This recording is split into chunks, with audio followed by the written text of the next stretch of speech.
यहाँ पे test data की ज़रूरत नहीं है, क्योंकि कोई टेस्ट डेटा तुम पास नहीं कर रहे हो। Okay sir.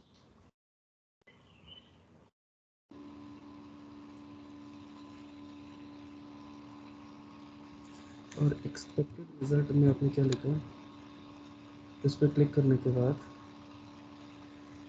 vtiger.com CRM for, ये है सर क्या? मतलब सर ये जब हम क्लिक करके पेज ओपन करते हैं ना, तो सर पेज पे ये लिखा आता है, मतलब वो चीज़ मेंशन करो ना कि this information should be display on that page. अब जैसे डिस्क्रिप्शन में लिखा है ना आप ये चीज़, हाँ जी। तो मैं समझ में आ रहा है कि हाँ ठीक है, तो वैसे ही यहाँ पे भी एक्सपेक्टेड रिजल्ट वही होना चाहिए ना। डिस्क्रिप्शन थोड़ा डिफाइंड है कि एज ए थियोरेटिकली, बट यहाँ पे भी आप मेंशन करना चाहिए कि पर्टिकुलर क्या डिस्प्ले होना चाहिए। सर मतलब उस पेजेस में जो फीचर्स वगैरह डिस्प्ले होते हैं वो? नहीं, जो तुम्हें टेस्ट करना है, जैसे फॉर एग्जांपल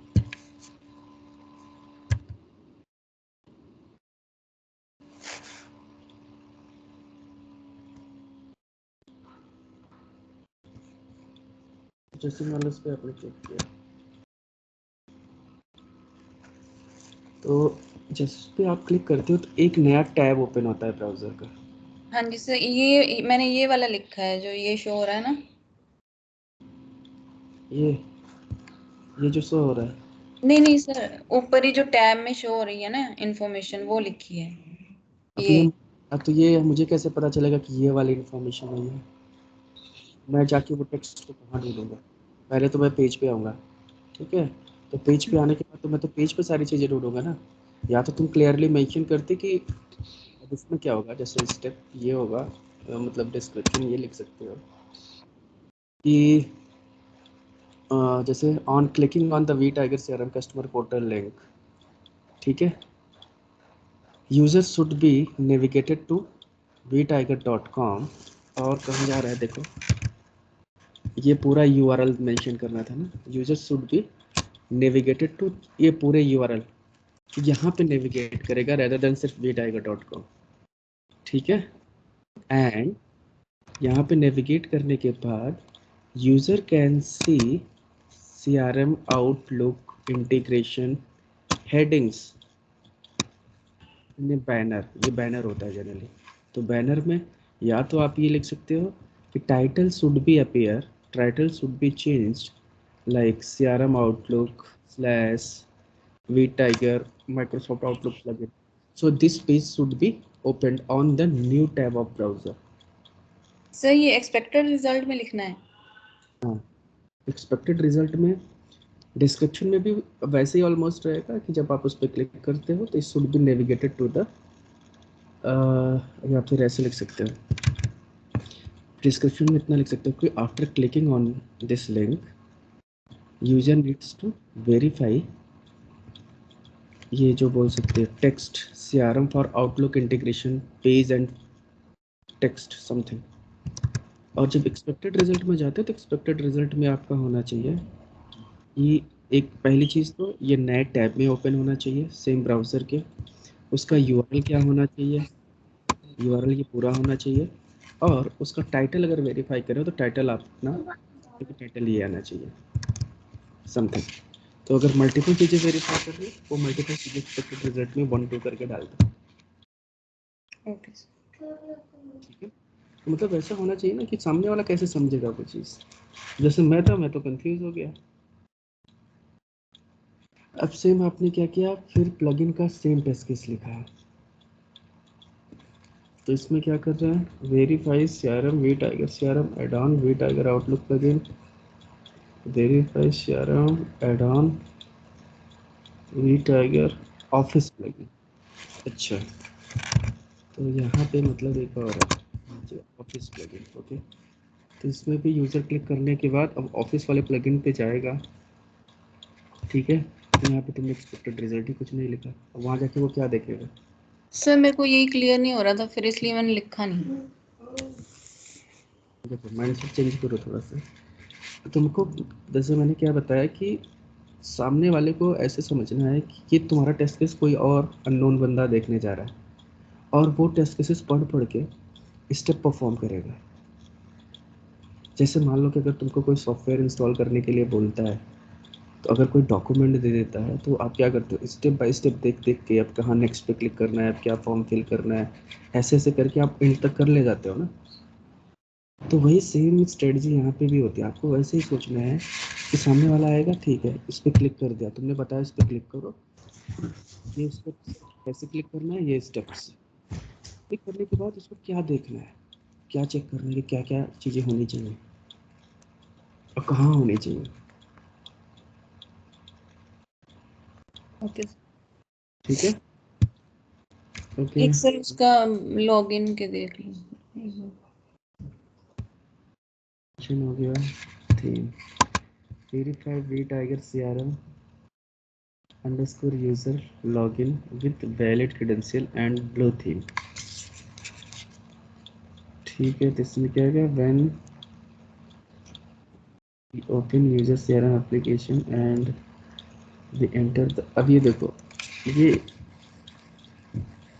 डिस्क्रिप्शन नहीं लग रहा है एक तरीके से।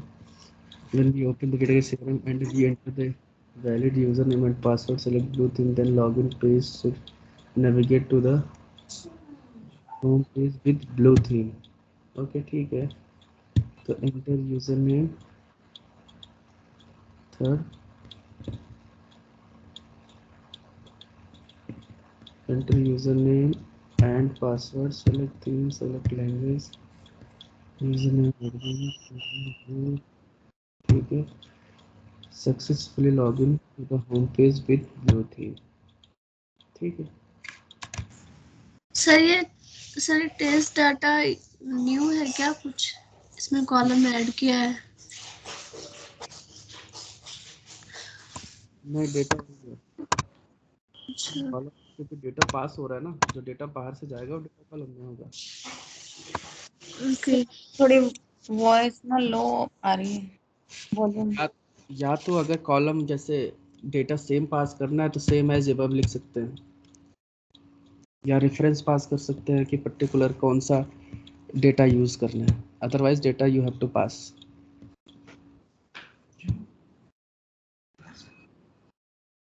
Same orange theme, aqua theme,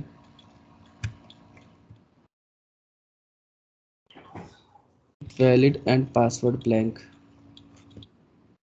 तो unsuccessful login with a warning message, you must specify a valid user. ठीक है, when we open the browser CRM application and we enter the valid username and password as a blank,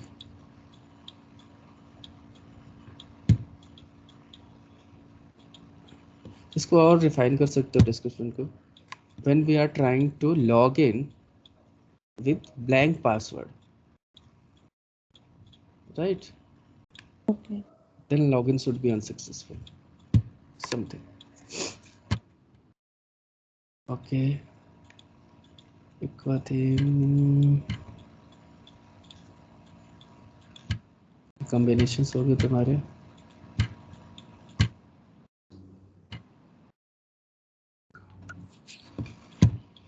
Verify CRM user login with username password field visible as asterisk or bullet sign।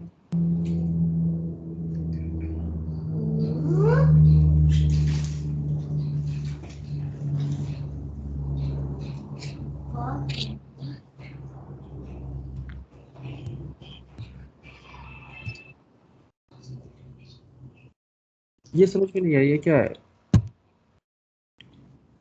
Sir ये जैसे कि मतलब password जैसे है कि जो भी हमने एंटर किया वो शो नहीं होना चाहिए, मतलब कि या वो जैसे कि डॉट्स लगे हों या फिर एस्ट्रिक साइंस हों, मतलब कि जो हम कैरेक्टर्स लिख रहे हैं वो विजिबल नहीं होने चाहिए।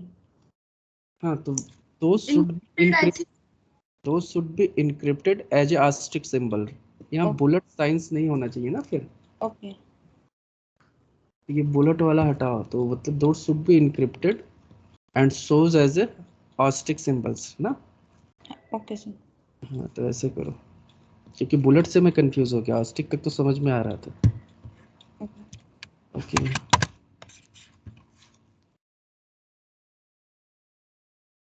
सर इसमें नहीं समझ आ रहा था कि यहाँ पे इस एप्लीकेशन में जैसे रेंज कितनी है कि कितने मतलब कि करेक्टर्स वगैरह एंटर हो सकते हैं जैसे यूजर नेम और पासवर्ड में। रेंज नहीं है यहाँ पे, डिफाइंड नहीं है। तो फिर सर ये नहीं लिखेंगे ना इसमें। सर एक चीज हो रही थी इस एप्लीकेशन को ना, जब मैं सेम ब्राउजर पे डिफरेंट पासवर्ड देके लॉगिन कर रही हूँ तो सर वो ओपन हो रहा है। हम्म, तो सर मतलब ये तो नहीं होना चाहिए फिर, क्योंकि अगर पासवर्ड डिफरेंट है। नहीं पासवर्ड डिफरेंट नहीं लेगा ना। पर सर मतलब कि जब मैं कर रही थी तो ओपन हो रही थी वो। सेशन की वजह से होता है वो, ऐसे नहीं होता। तुम कोई भी एप्लीकेशन होगा ना, तुम्हारे पास अगर कोई भी एप्लीकेशन है, उसमें अगर आपने एक अच्छा जैसे जीमेल का भी ट्राई करो, ठीक है, जीमेल को एक बार लॉगिन कर लो, ठीक है, और दूसरे टैब में जाके gmail.com फिर से ओपन करो, वो फिर से डायरेक्ट लॉगिन हो जाएगा। ओके। आपको पासवर्ड नहीं मांगेगा। तो वो एप्लीकेशन का एक फीचर होता है कि जैसे एक बार आपने लॉगिन कर लिया, और समटाइम्स आपको जब फर्स्ट टाइम आप लॉगिन भी करते हो ना, तो वो ऊपर ब्राउजर में पूछता है कि जैसे सेव क्रेडेंशियल्स और ये वो समथिंग। तो अगर आप किसी ने सेव भी कर दिया तो क्रेडेंशियल भी सेव कर लेता है वो अपनी कुकीज़ में। फिर नेक्स्ट टाइम ऑटोमेटिकली जैसे यूआरएल लॉन्च करोगे, ऑटोमेटिकली वो सब डेटा पिक कर लेगा वहीं से। और सर यूजर अगर हम यूजर फ्रेंडली चीज़ें होती हैं, और वो सेशन की वजह से होती है, एप्लीकेशंस के अंदर सेशंस मेंटेन हो जाती हैं, जिसकी वजह से होती है। और सर और अगर हम डिफरेंट ब्राउजर्स पे करते हैं एट द सेम टाइम। हाँ, डिफरेंट ब्राउजर्स पे करोगे तो सेम टाइम तो फिर वो क्रेडेंशियल मांगेगा। सर तो क्या होगा। तो क्रेडेंशियल मांगेगा वो। अच्छा अच्छा। तो वैसे नहीं है कि लॉगिन हो जाएगा। सर तो पर मैंने तब मतलब कि करके देखा था पर वो जब उसने किया ही नहीं लॉगिन। जब तक उसका सेशन मेंटेन रहेगा तब तक वो यूज़ करने देगा। ओके। सेशन टाइम आउट होता है तो फिर वो आपको पहले लॉगिन कराएगा। ओके उसका सर। डिफ़ॉल्ट कुछ टाइम आउट होता है 15-15 मिनट का, ऐसा कुछ, जो अगर डेवलपर ने जो भी सेट किया हो। कुछ एप्लीकेशन में आपने नोटिस किया होगा कि अगर आप एप्लीकेशन पे कोई एक्टिविटी नहीं करते हो तो एक पॉपअप आ जाता है ओके ना सर। कि हाँ जी। क्लिक करो नहीं तो ये सेशन एक्सपायर हो रहा है। तो हम्म। ऐसे फीचर्स होते हैं उधर। तो सर यहाँ पे लिखने चाहिए ये वाला टेस्ट केस और फिर। ये तो कॉमन बिहेवियर होता है सबका। अच्छा। सर फिर मतलब क्या लिखूँ मैं उसमें टेस्ट डाटा और एक्सपेक्टेड रिजल्ट में फिर इनमें। कौन सा ये वाला जो टेस्ट केस है? हाँ जी सर मतलब कि डिफरेंट क्रीडेंशियल्स वाला कि सेम ब्राउज़र पे और डिफरेंट ब्राउज़र पे सेम क्रीडेंशियल वाला। हाँ, तो इसको आप बोल सकते हो क्रॉस ब्राउज़र टेस्टिंग। ठीक है, तो मतलब ओके। आप सेम एप्लीकेशन को डिफरेंट ब्राउज़र में सिंपली टेस्ट कर रहे हो। ओके। ठीक है, तो behaviour should be remain same on all the browsers. Okay. तो जो भी एक्टिविटी आप एक ब्राउज़र में कर रहे हो, सेम एक्टिविटी दूसरे ब्राउज़र में भी होना चाहिए, सेम फंक्शनैलिटी परफॉर्म होना चाहिए। Okay sir. ठीक है, कोई चेंज नहीं होना चाहिए। इसको हम बोलते हैं क्रॉस ब्राउज़र टेस्टिंग, या फिर बोल सकते हो ब्राउज़र कंपैटिबिलिटी टेस्टिंग, कि पर्टिकुलर हमारा एप्लीकेशन किस किस ब्राउज़र्स पे कंपैटिबल है या नहीं है। Okay sir. ठीक है। सर और ये जो लॉगिन है उसके मतलब कि जो मैंने ऊपर लिखे हुए हैं वैलिड और इनवैलिड क्रीडेंशियल्स डाल के जो कॉम्बिनेशन बनाए हैं, उसके अलावा सर और भी बनते हैं कि वो मतलब कि इनफ है। इनफ है। जैसे कि एक एक लॉजिक होता है यहाँ पे। तो जैसे मान लो जितने फील्ड हैं आपके पास ना, जैसे मान लो नेम है, पासवर्ड है, थीम है, और ये है, 4 फील्ड है, ठीक है ना। अब तो सर अगर ये तो बाय डिफॉल्ट जो लैंग्वेज वाला है ये तो बाय डिफॉल्ट यही रह रहा है। हाँ, तो बाय डिफ़ॉल्ट मान लो यही है, बट कॉम्बिनेशन तो है ना, हाँ कि जी। मान लो एक बार चूज़ करते नहीं करते, तो अभी के लिए इसको हटा दो, मान लो इसमें कोई चॉइस ही नहीं है। ठीक है, तो ये 3 फील्ड है, तो 3 हम्म। के हिसाब से हम इसका फैक्टोरियल 3 निकाल लो तो पॉसिबल कॉम्बिनेशंस निकल जाएंगे। तो फैक्टोरियल 3 का मतलब क्या हो गया सर कि 6। 6 में अब क्या हो सकता है पहले तो कि सर पहले तो valid user name invalid password. Right, उसके बाद फिर लास्ट में जाके फिर ये चेंज होंगे ऑप्शंस। हाँ जी सर। जैसे मान लो वैलिड यूज़र, वैलिड पासवर्ड और वन एक एक करके वैलिड थीम, ठीक है। ओके। फिर इनवैलिड यूज़र आईडी, फिर वैलिड पासवर्ड, फिर ये थीम करके मल्टीपल चॉइसेस, फिर ऐसे ही फिर valid user name, invalid password, फिर एक कॉम्बिनेशन। मतलब ऐसे करते जाओगे तो कम से कम 50 कॉम्बिनेशन बन जाएंगे, बट सेंस नहीं बनता। सर मेरे पूछने का मतलब ये था कि जो मैंने लिखे हैं उसमें ये कवर हो रहे हैं ना, मतलब मेरे हाँ, अपने हिसाब से तो हो गए थे सर मेरे कवर। राइट राइट, तो इतना कवर है। अब लिखने को तो हम इसमें 100 टेस्ट केसेस कॉम्बिनेशन बना सकते हैं सिर्फ लॉगिन में, लेकिन बात वही होती है कि क्या वो फिजिबल है कि नहीं। सर और मतलब कि मेन जो है हमें मतलब कि टेस्ट कवरेज पूरा होना चाहिए कि नंबर ऑफ टेस्ट केसेस मतलब कि कम है या ज़्यादा, ये मैटर नहीं करता कि कवरेज मैटर करती है मेन। राइट, इम्पोर्टेंट ये एक कवरेज हमारे पास कितना है। Okay sir. ठीक है, तो अब वही चीज़ हो गई। तो जैसे आप टेस्ट केसेस जब लिखना स्टार्ट भी करते हो ना, तो हम क्या करते हैं कि इंपॉर्टेंट फंक्शनैलिटीज जो होती हैं उनको पहले फोकस करते हैं, ओके सर। फिर उसके बाद बाद धीरे धीरे बची हुई चीज़ों पे आते हैं। Okay sir. ओके, तो ऑलमोस्ट अब तुम्हारा टेस्ट केसेस ठीक है, और थोड़ा बहुत सिर्फ आपको समझना है लेकिन, ओके। ठीक है। अब सिर्फ लॉगिन पेज का छोड़ो, अब लॉगिन पेज पे मान लो इतना बहुत लिख लिया और समझ में आ गया, अब मेन फंक्शनैलिटी में मूव करो, होम पेज, ओके सर। ठीक है। सर तो हम उसकी थोड़ी सी बहुत फंक्शनैलिटी जैसे आप समझा देते तो फिर उस हिसाब से लिख लेती। इसकी फंक्शनैलिटी देखो यहीं पे मिलेगी तुमको।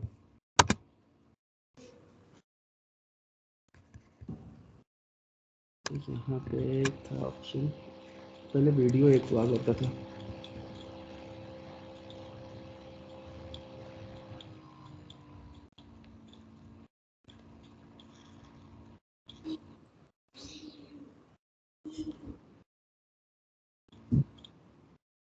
अब देखा जाए तो इसके अंदर देखो फीचर्स क्या है, yes sir. Self automation, sales enablement, pipeline management, ये सब सारे टाइप के ऑप्शन हैं इसके अंदर।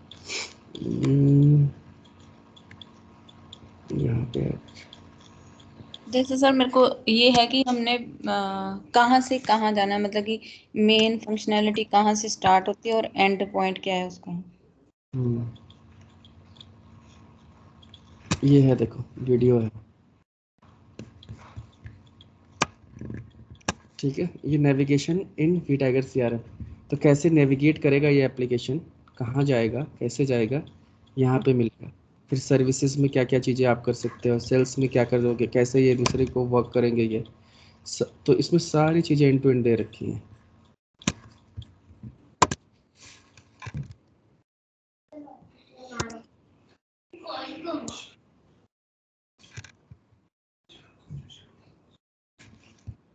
तो एक बार ये वीडियो देखो, फ्लो को समझने की कोशिश करो, ठीक है। यस नहीं सर। तो हाई लेवल कर क्या करो, पहले तो वीडियो देखो, नहीं तो वो पूरा फंक्शनलिटी समझ में नहीं आएगी। और ये एप्लीकेशन इतना अच्छा है ना, इसको एक्सपीरियंस में भी आप लगा सकते हो, ओके इसलिए जानना जरूरी है।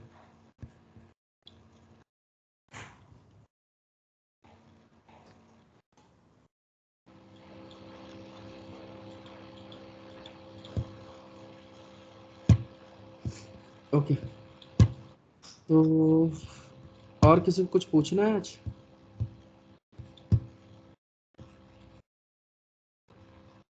दीपाली, नेहा, नहीं सर।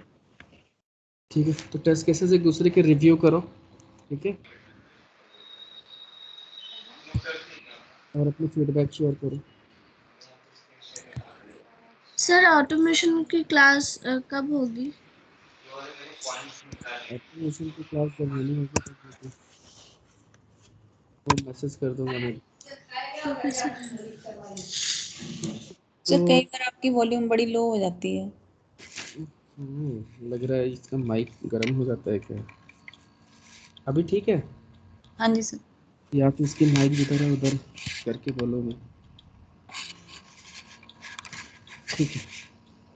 तो आज हमें पढ़ना है, तो सबसे पहले हमने देखा कि बहुत सारे टेस्टिंग टाइप्स हमने देख लिया, ठीक है ना। कि टेस्टिंग टाइप में हमने क्या देखा था, फंक्शनल, नॉन फंक्शनल, राइट।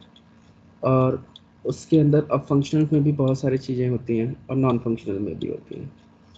तो हमें अब पढ़ना पड़ेगा कि पर्टिकुलर टेस्टिंग के पहले तो डेफिनेशन समझो कि सारी टेस्टिंग्स में क्या क्या चीज़ें होती हैं, कैसे होती हैं। जैसे सिचुएशन कि कब हमें कौन सी टेस्टिंग परफॉर्म करनी चाहिए। तो ऑल तो आपको पता है कि टेस्टिंग के हमारे जो लेवल्स होते हैं वो कौन कौन से होते हैं। Unit testing, integration testing, system testing, acceptance testing, UAT testing. तो अब यहाँ पे आता है जैसे हमारे पास यूनिट फर्स्ट हो गया, तो यूनिट टेस्टिंग के बारे में आपको पता होता है। फिर आप इंटीग्रेशन, अब इंटीग्रेशन में आप क्या करते हो, सारे मॉड्यूल्स जब कंबाइन करते हैं। आप कर डेवलपर करता है।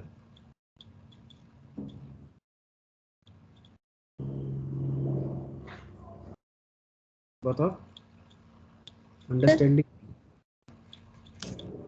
सर क्या पूछ रहे हो? इंटीग्रेशन टेस्टिंग कैसे होती है, क्या चेक करोगे आप। सर कि क्या जैसे सर? मतलब कि जो हमने मतलब कि एक तो फ्लो देखेंगे कि जब मॉड्यूल्स को कंबाइन करते हैं तो मतलब कि जैसे किसी मॉड्यूल में कोई इशू आता है तो उसका दूसरे मॉड्यूल पे कोई इम्पैक्ट तो नहीं पड़ रहा, ओके और क्या जो पूरा फ्लो है वो मतलब कि ठीक से चल रहा है कि नहीं चल रहा है इंटीग्रेशन के बाद। ओके, तो इंटीग्रेशन टेस्टिंग का एक सिनेरियो आप ऐसे ले सकते हो कि एंड टू एंड एक फ्लो ले लो, ठीक है ना। एंड टू एंड फ्लो का मतलब ये हो गया कि लेट्स से कि आप एक एप्लीकेशन है जैसे ई कॉमर्स का, या अमेजोन पे जाओ एक प्रोडक्ट को परचेज कर लो एंड टू एंड, ठीक है ना। तो क्योंकि उसका सेक्शन अलग होगा कि प्रोडक्ट डिस्प्ले सेक्शन अलग है जहाँ से प्रोडक्ट आप चूज़ करोगे, फिर वो वहाँ से घूम के कार्ट वाले मॉड्यूल पे जाएगा, ऐड टू कार्ट में गया, फिर वहाँ से वो आपका जाएगा एड्रेस इन्फॉर्मेशंस फिल करवाएगा या लॉगिन करवाएगा, फिर वहाँ से वो पेमेंट पेज पे जाएगा। तो ये सारे अलग अलग मॉड्यूल्स हैं। फिर पेमेंट करने के बाद वो प्रोडक्ट परचेज हो जाना चाहिए। तो वो पूरा कनेक्टिविटी जो एंड तक हुई तो उसको हम क्या बोलेंगे, इंटीग्रेशन टेस्टिंग। क्योंकि यहाँ पे क्या हो सकता है कि जो होम पेज पे जो इन्फॉर्मेशंस वगैरह डिस्प्ले हो रही हैं, कि मान लो होम पेज पे जो इन्फॉर्मेशन आपकी डिस्प्ले हो रही है वो कोई दूसरा डेवलपर बना रहा हो, ठीक है। और फिर कार्ट वाली फंक्शनलिटी कोई और कर रहा होगा, फिर ऑर्डर मैनेजमेंट का कोई और कर रहा होगा। तो ऐसे क्या होता है कि आपस में जब डेवलपर काम कर रहे होते हैं तो उनके कोड जब वो मर्ज करते हैं तो सारे चीज़ें आपस में वर्क कर रही हैं, एक दूसरे से इंटीग्रेटेड हो रहे हैं कि नहीं, कनेक्टेड हो रहे हैं कि नहीं प्रॉपरली, ठीक है। तो उसको हम इंटीग्रेशन टेस्टिंग बोलते हैं। क्लियर है। तो मतलब हमें बाहर से दिखने में सेम टू सेम सब कुछ रहेगा, बट या हमें एक फ्लो चेक करना चाहिए जिसमें फ्लो में हम सारे मॉड्यूल से होते हुए जाएं कि पर्टिकुलर सारे मॉड्यूल आपस में कनेक्टेड है कि नहीं। जैसे तुमने आंसर किया वो सही है, ठीक है ना, कि वो डेटा का इम्पैक्ट दूसरी जगह के, जैसे मान लो हमने सिंपल सी बात है, एक प्रोडक्ट हमने लिया और प्रोडक्ट पे क्लिक किया और ऐड टू कार्ट किया, तो ऐड टू कार्ट हुआ कि नहीं हुआ। अब यहाँ पे दिख रहा है तो ऐड टू कार्ट हो गया, बट यहाँ पे जब कार्ट वाले सेक्शन में जाओगे तब वो दिख रहा है कि नहीं, यहाँ पे हाँ दिख रहा है, तो मतलब सही है। तो ये कनेक्टिविटी हुई ना कि एक सेक्शन से दूसरे सेक्शन में हम गए, ठीक है। अब वापस यहाँ से हमें मूव करना है कि प्रोसीड टू बाई या कंटिन्यू टू शॉपिंग ऐसे समथिंग। अब प्रोसीड टू बाई करेंगे तो बाई वाले सेक्शन में हम जाएंगे, तो देखो ये काम कर रहा है कि नहीं। तो यहाँ से अब लॉगिन कराना चाहिए कि नहीं कराना चाहिए, कि लॉगिन पहले कर रखा है तो नहीं पूछना चाहिए, नहीं कर रखा है तो पहले लॉगिन करना पड़ेगा। तो यही हमारा क्या हो गया, इंटीग्रेशन होता जाता है कि एप्लीकेशंस में आपस में इंटीग्रिटी मेंटेन है, ठीक है। दूसरी चीज़, अब जब हम यहाँ से एंटर करेंगे यहाँ पे, ये अपना कुछ पूछे ना,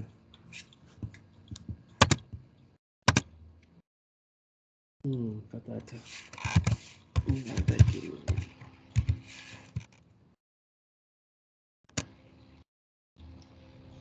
तो यहाँ से जैसे हमने इसमें लॉगिन कर लिया, तो लॉगिन करने के बाद हम यहाँ से एड्रेस पे जा रहे हैं एक एक करके अलग अलग, ठीक है। तो यहाँ से हम डिलीवर टू एड्रेस पे क्लिक किए, तो ये पेमेंट पेज पे आ गया, ठीक है। अब ये पेमेंट पेज पे आ गया कि पेमेंट पेज पे इंफॉर्मेशन फिल हो रही कि नहीं। अब यहाँ से अगर हम पेमेंट करेंगे तो ये थर्ड पार्टी साइट पर रिडायरेक्ट करेगा, जहाँ से वो हमारे कार्ड से पेमेंट को डिडक्ट करेगा और वापस से साइट पे हमारा रिडायरेक्शन होता है। तो जब भी आप पेमेंट करते हो कहीं पे, तो इन्फॉर्मेशन वो कहीं ना कहीं किसी और पेज पे जाता है, और उस पेज पे फिर से हमें अपना एटीएम का पासवर्ड या फिर हो सकता है कि आपका ओटीपी कुछ ना कुछ वहाँ पे एंटर करना पड़ता है, फिर ऑर्डर प्लेस होकर वापस से आपके साइट पे रिडायरेक्ट होता है। तो बीच में एक इंटीग्रेशन है ना, एक थर्ड पार्टी यहाँ पे, क्योंकि ये पेमेंट गेटवे जितने हैं इनके तो अमेजोन के हैं नहीं, इंटीग्रेटेड है। तो ये इंटीग्रेशन सही काम कर रहा है कि नहीं, तो ये भी एक इंटीग्रेशन के स्टेप्स हो गए।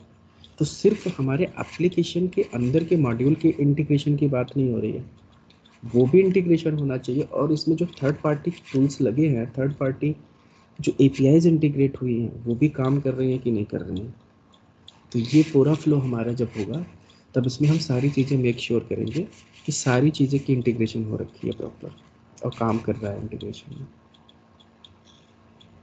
ठीक है, तो वो हमारा हो गया इंटीग्रेशन टेस्टिंग। अब यही चीज़ हमारा सिस्टम टेस्टिंग में भी होगा। तो सिस्टम टेस्टिंग ऑलमोस्ट सिमिलर होता है, बट यही ब्रॉडर लेवल पे होता है। अब जैसे मान लो कि आपको सिंपल सा बोला गया कि ये वाला जो सिनेरियो हमने रन किया, इसको अगर आपको सिंपल सा बोला जाए कि ठीक है, आपको कोई स्पेसिफाई नहीं किया गया कि कौन से मशीन पे करना है, कौन से ब्राउज़र्स पे करना है, या मशीन पे कर रहे हो तो कौन से मशीन का कॉन्फ़िगरेशन क्या होना चाहिए। ठीक है, तो ऐसी चीज़ें कुछ भी नहीं, सिंपली आपने एक फ्लो रन किया तो ये आपका इंटीग्रेशन टेस्टिंग हो गया। लेकिन अब आपको रियल एनवायरनमेंट दिया जाए तो लेट्स से कि आपके पास जो लैपटॉप है, लैपटॉप पे टेस्टिंग कर रहे हो या डेस्कटॉप पे टेस्टिंग कर रहे हो, तो लैपटॉप का कॉन्फ़िगरेशन क्या होना चाहिए, इंटरनेट कनेक्टिविटी की स्पीड कितनी होनी चाहिए, ब्राउज़र कौन सा यूज़ कर रहे हो, कौन से वर्जन का यूज़ कर रहे हो। ठीक है, तो ये सारी चीज़ें अब उस इन्वायरमेंट में आप यही फ्लो रन कर रहे हो एक तरीके से, तो वो पूरा कंप्लीट सिस्टम टेस्टिंग बनेगा। एक एंड यूज़र, अब मान लो जैसे कि हमने इंटीग्रेशन टेस्टिंग तो हमने कर लिया यहाँ पे, ठीक है, अब यूज़र ने गया, अब यूज़र ने सिंपल सा यही चीज़ मान लो अगर मोबाइल डिवाइस पे जाके वो amazon.in डालता, उसके पास मान लो ऐप नहीं है, तो उसने ऐप ना इंस्टॉल करके अगर वो क्या करे कि सिंपल सा जाके amazon.in मोबाइल के ब्राउज़र में ओपन करो, सेम स्टेप वहाँ पे परफॉर्म करे। हो सकता है वहाँ पे उसको कुछ प्रॉब्लम आए, उसको लुक एंड फील ना समझ में आए कि कैसे दिख रहा है वहाँ पे चीज़ें, हो सकता है कि मोबाइल के कंपेटेबल ना हो। तो वहाँ पे ये सिस्टम टेस्टिंग का पार्ट होता है कि किस इन्वायरमेंट में उसको टेस्ट करना है, मतलब क्या क्या चीज़ें सराउंडिंग्स में उसके साथ होनी चाहिए, कंपेटिबिलिटी होनी चाहिए, फिर टेस्ट केस रन हो पाए। ऐसा भी हो सकता है कि मैक ऑपरेटिंग सिस्टम पे चले ही ना, ये एप्लीकेशन आपका सपोर्ट ही ना करता हो, उसको जब ब्राउज़र से ओपन करो तो हो ही ना, ऐसा भी हो सकता है। तो इसलिए इसको हम बोलते हैं सिस्टम टेस्टिंग। सिस्टम टेस्टिंग का मतलब एक सिस्टम की कॉन्फ़िगरेशन ऐसी क्या होनी चाहिए और along with the application.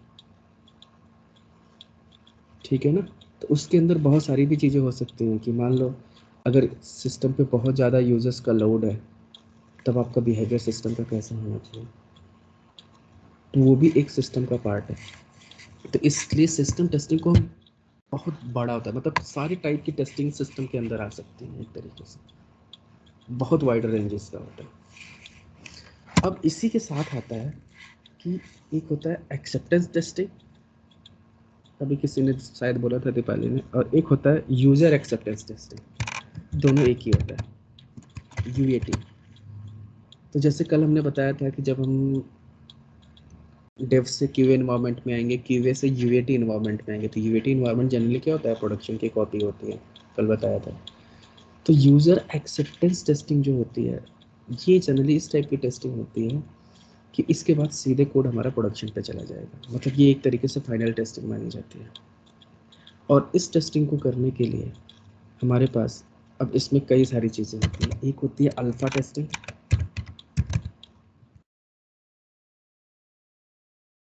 Beta testing.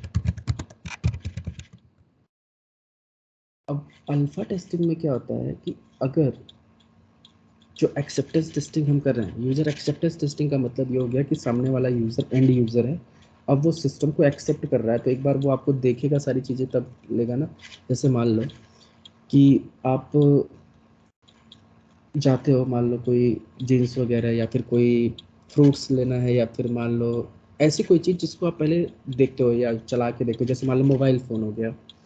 तो मोबाइल फ़ोन अगर आप खरीदने जाते हो तो आप क्या करते हो, उसको पहले देखते हो, चला के देखोगे ना कि सब कुछ सही चल रहा है कि नहीं चल रहा है। या कोई इलेक्ट्रॉनिक आइटम लेते हो तो पहले चेक करवाओगे ना वहाँ शॉप से, चेक करा के लेते हो कि ये सही काम कर रहा है कि नहीं कर रहा है। तो वो हमारा क्या है, एक्सेप्टेंस टेस्टिंग होती है कि आप अब प्रोडक्ट को लेने वाले हैं, तो प्रोडक्ट को लोगे तो पहले उसको चेक करोगे, तो तभी तो लोगे। तो वही चीज़ यहाँ पे यूज़र एक्सेप्टेंस टेस्टिंग का पार्ट होता है। तो इसमें दो चीज़ें होती हैं। अल्फ़ा टेस्टिंग में क्या होता है कि इंटरनल टीम मेंबर्स काम करते हैं। इंटरनल टीम मेंबर्स का मतलब वो डेव हो सकते हैं, क्यूए हो सकते हैं, मैनेजर्स हो सकते हैं, आपके लीड्स हो सकते हैं, कोई भी बंदा या पूरी टीम हो सकती है।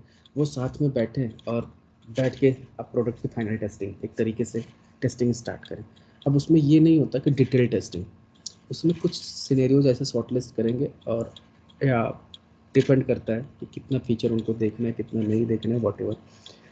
तो इसमें स्कोप की बात नहीं होती, स्कोप आप कुछ भी ले सकते हो, ठीक है, मतलब कुछ भी टेस्ट कर सकते हो। बट इसमें मैटर करता है अल्फा टेस्टिंग में कौन मेंबर होगा टेस्टिंग का। तो ऊपर की सारी टेस्टिंग में अभी तक इन्वॉल्व कौन थे, जैसे यूनिट टेस्टिंग में डेवलपर था, बाकी की सारी टेस्टिंग में टेस्टिंग टीम इन्वॉल्व थे। बट अल्फा टेस्टिंग में फिक्स नहीं है कि सिर्फ टेस्टर ही होगा। अल्फा टेस्टिंग में आपका कोई भी हो सकता है, टीम भी हो सकती है आपकी, डेवलपर्स भी हो सकते हैं, मैनेजर्स भी हो सकते हैं, बट जो भी होगा सब इंटरनल होगा, इंटरनल बंदे होंगे और वो टेस्टिंग परफॉर्म करेंगे। वैसे ही बीटा टेस्टिंग क्या होती है, बीटा टेस्टिंग ये यूज़र के लिए फ्री हो जाती है। अब यूज़र के लिए फ्री होने का मतलब, आपने सुना होगा कि बीटा रिलीज़ हो गया, बीटा वर्जन। तो अभी आज के कुछ दिन पहले आप अगर देखो, let me show you, selenium के वर्जन जब रिलीज़ हो रहे थे, एंड रिपोजिटरी,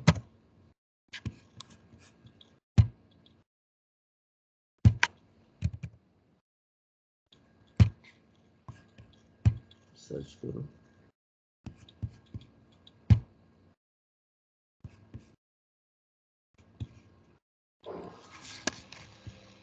तो यहाँ पे देखो क्या हो रहा है कि सॉफ्टवेयर के वर्जन से अभी सेलेनियम का लेटेस्ट वर्जन है 4.1.2, और ये स्टेबल वर्जन है। अभी इससे पहले आरसी वर्जन था, देखिए यहाँ पे बीटा वर्जन आ रहा है। तो अब अल्फा वर्जन का मतलब ये हो गया कि जो सेलेनियम का अल्फा वर्जन निकला था, जिसको जनरली अब विद इन टीम के लिए कंसेप्ट दे दिया गया कि भाई हमने रिलीज़ कर दिया है, इसको आप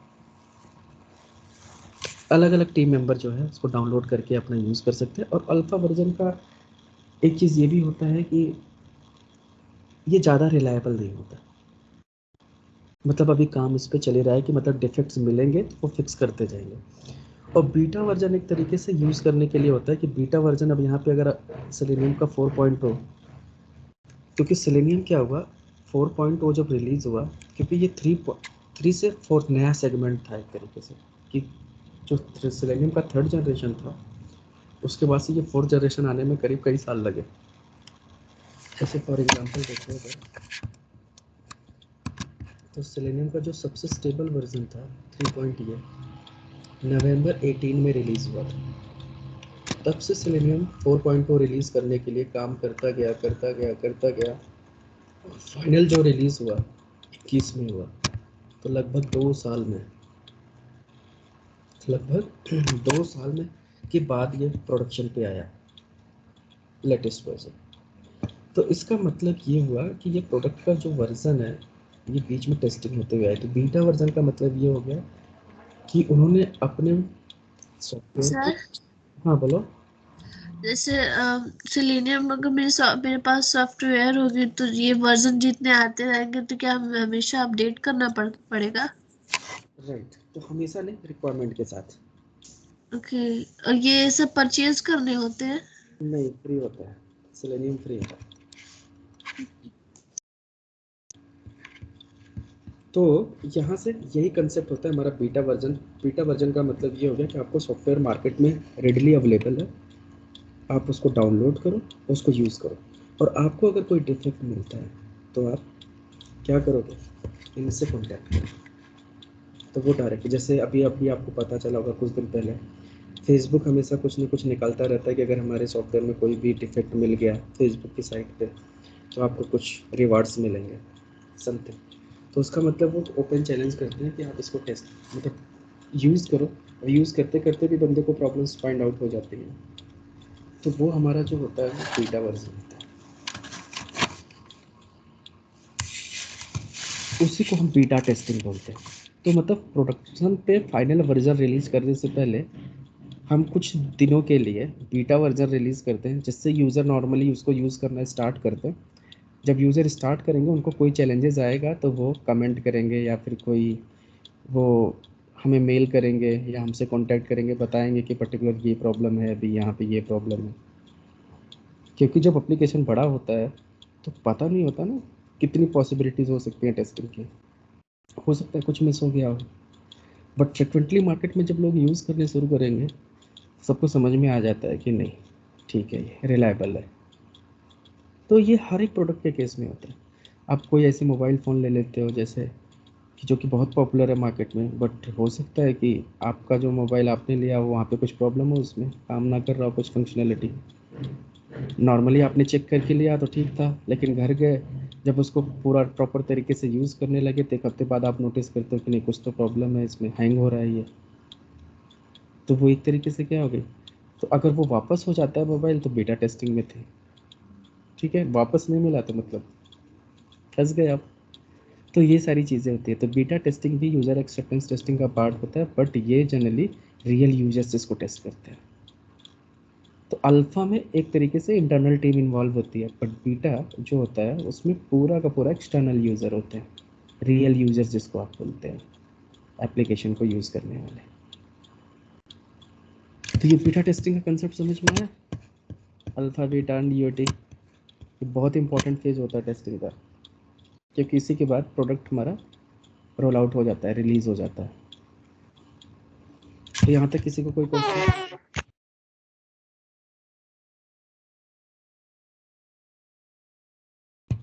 नहीं।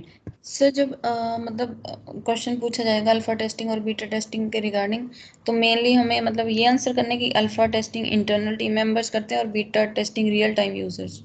Right, external team. ओके। ठीक है। और देखो ये तो डेफिनेशन ऐसा बोलता है, बट समटाइम्स प्रैक्टिकली अलग भी हो सकता है। ऐसे तो यूज प्रोसेस फॉलो नहीं होता है,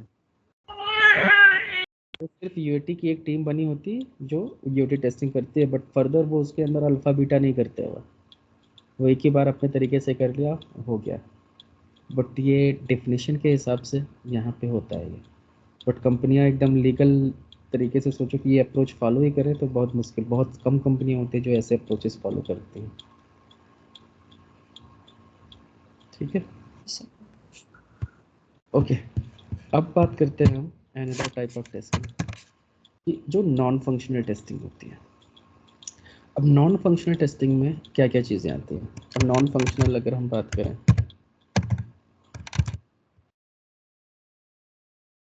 सिक्योरिटी परफॉर्मेंस टेस्टिंग। राइट, तो जैसे हो गया परफॉर्मेंस। तो परफॉर्मेंस टेस्टिंग क्या होती है।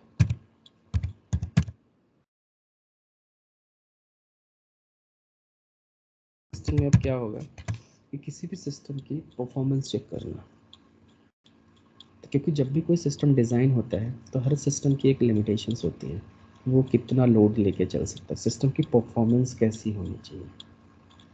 ठीक है, अब उसमें मल्टीपल फैक्टर्स आते हैं परफॉर्मेंस मेज़र करने के लिए।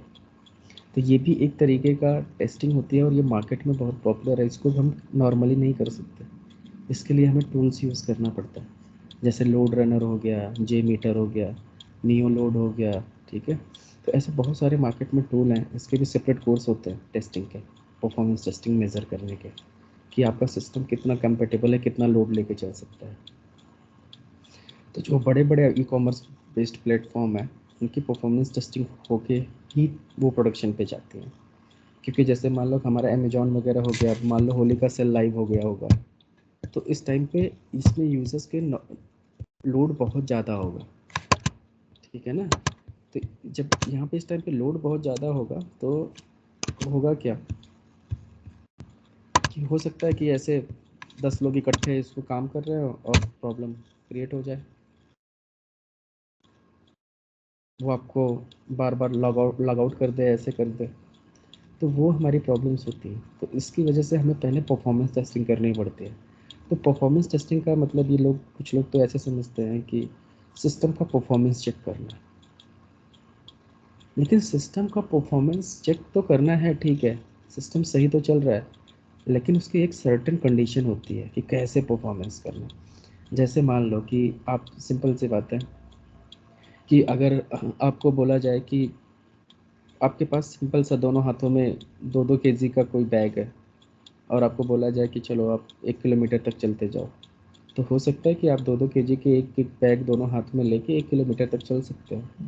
लेकिन अब दूसरी सिचुएशन ये हो सकती है कि अगर मैं आपको 3-3 केजी का दे दूँ, तो तब भी क्या आप सेम स्पीड से, सेम एनर्जी से क्या फिर 1 किलोमीटर चल पाओगे? फिर सिनेरियो अगला हुआ कि मैं आपको 4-4 केजी दे दूँ, तब क्या होगा? तब आप क्या सेम, जैसे मान लो कि जब 2-2 केजी था आपके हाथ में, तो आप 15 मिनट में 1 किलोमीटर ट्रेवल कर लिए पैदल। लेकिन जब आपको 2-2 केजी के अलावा 3-3 केजी दिया, तो क्या 15 मिनट में ही आप वहाँ तक पहुँच गए 1 किलोमीटर? या फिर आपको सिचुएशन चेंज किया कि 4-4 केजी किया, तब भी क्या 15 मिनट में ही आप वहाँ पहुँच पाओगे? तो ऐसे धीरे धीरे ये कंसेप्ट क्या होता है, परफॉर्मेंस अब मेजर होना शुरू होता है कि नॉर्मली जब लोड कम था आपके पास, लोड कम होने का मतलब जब वेट कम था, तो आपकी परफॉर्मेंस अच्छी थी। लेकिन जैसे जैसे लोड बढ़ता गया, परफॉर्मेंस कम होती गई। तो एक सर्टेन ऐसी कंडीशन कि कब एप्लीकेशन क्रैश हो जाएगा, मतलब एक तो ये हुआ कि लोड बढ़ता गया तो एप्लीकेशन स्लो होता जा रहा है।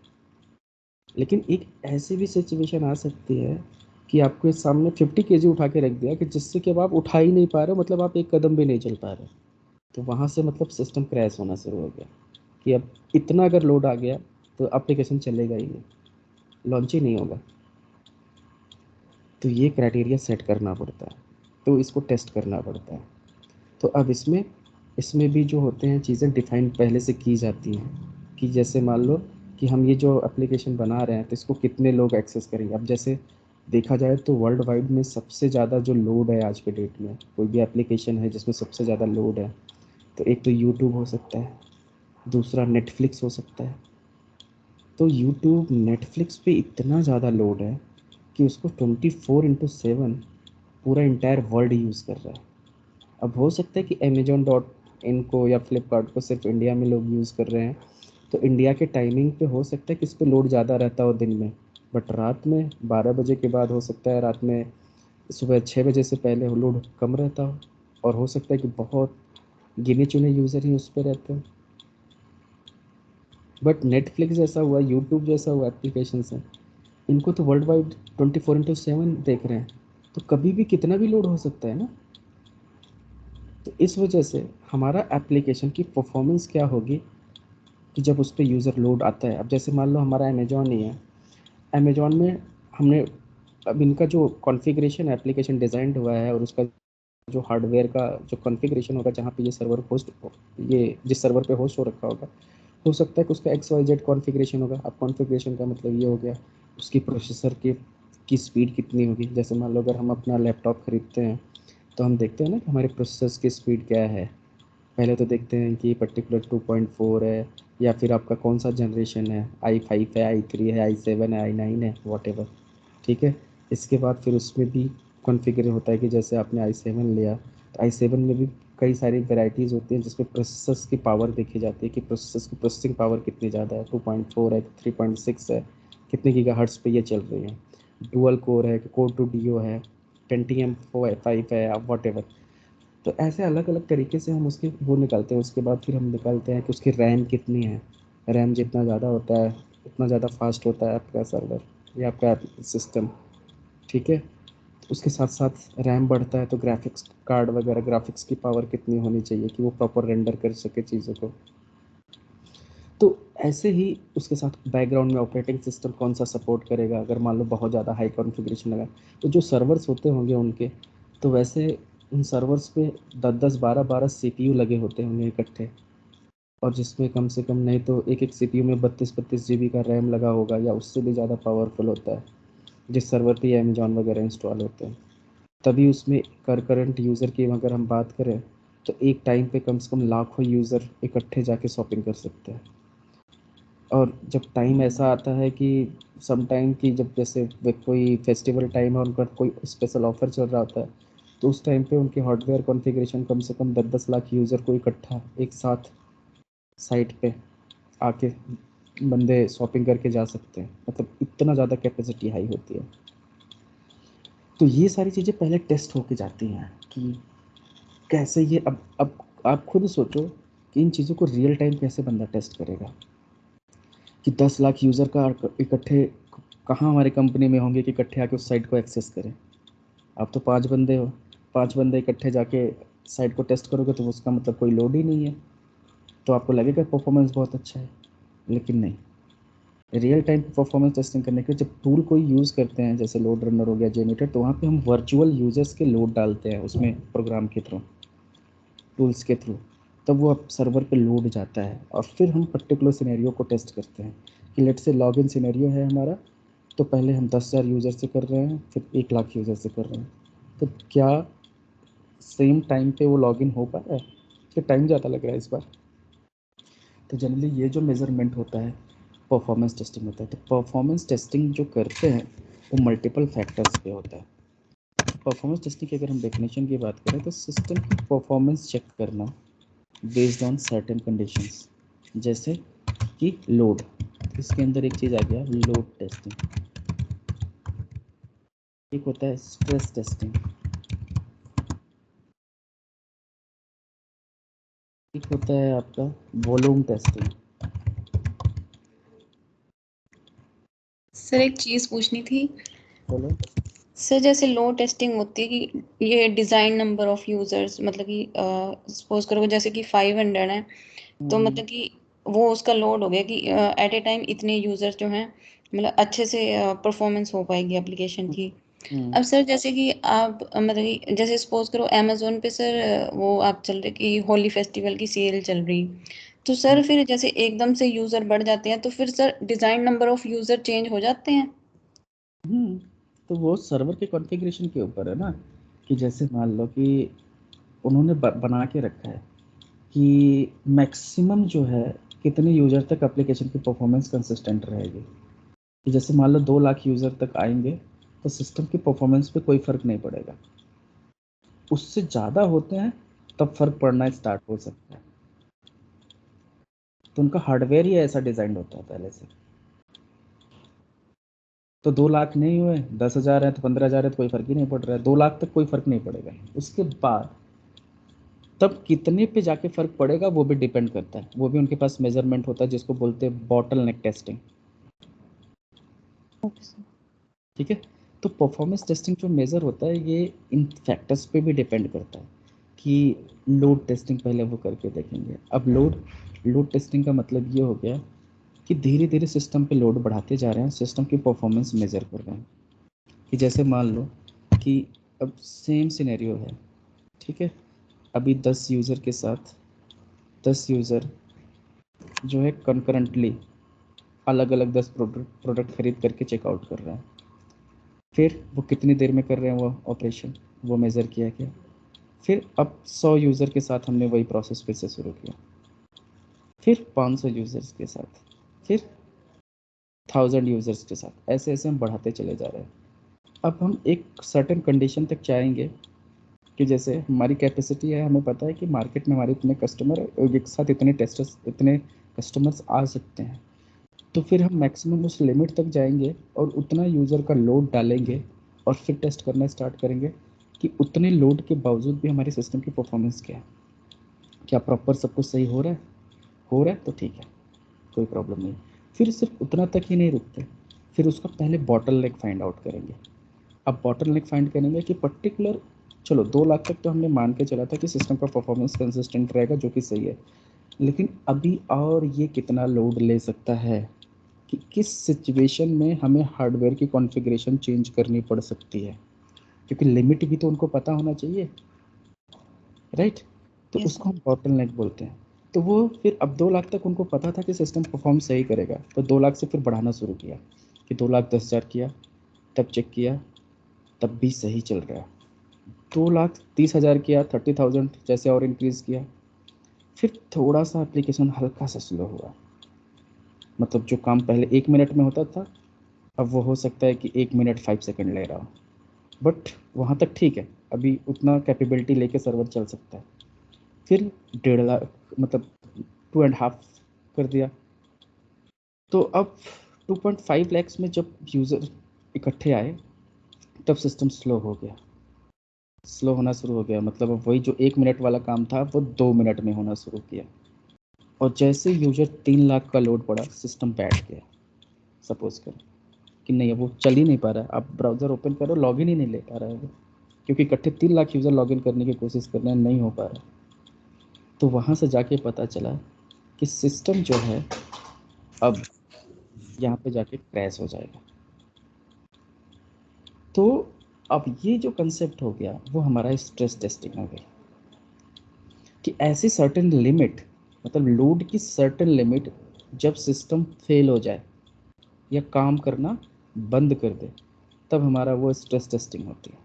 मतलब उसकी परफॉर्मेंस पे असर पड़ जाए। अब तो तब तक लोड बढ़ाते रहना जब तक उसकी परफॉर्मेंस पे कोई फ़र्क नहीं पड़ता है, तब तक हम लोड टेस्टिंग कर रहे हैं।